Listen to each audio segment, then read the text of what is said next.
So if you've got a local business and your number one goal is to get more booked appointments or quality leads coming through the door, and you're considering Google Ads on a small budget, here is one of the best setups that you can run with.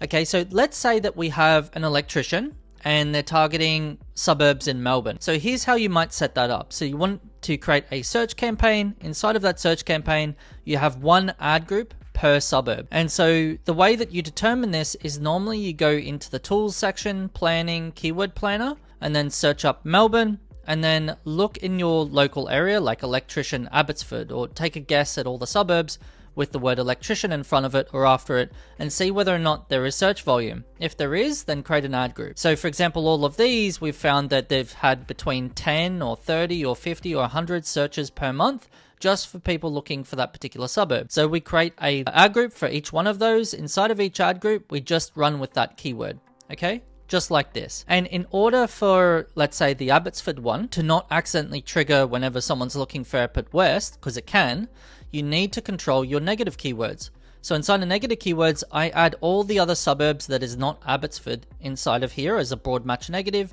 so that I don't accidentally end up showing this ad inside of the Airport West one, if that makes sense. From here, as long as you've got the keywords set up correctly, because that's the most vital part, the next part is the ad itself. So inside of the ad, you make sure that, everything's set up correctly. You've got dynamic keyword insertion, you've got dynamic location insertion. Dynamic location insertion is optional because the keyword already has the location inside of it, so it makes no sense to have it in the second heading. So that's for my team as a note. But as long as you've got all of that sorted, then the next thing that you would do is make sure that they go to a individual landing page. So right now this goes to the home page while my team build out the individual landing pages, like this, for example, where it's got plumber Chermside, and they're just doing it for an electrician, for example, and it'd be like Electrician Abbotsford or whatever the keyword is, and they would send people to that landing page instead of the main homepage. That way that you can improve the quality scores, you can improve the ad rank, you can get discounts on your ads, and you're not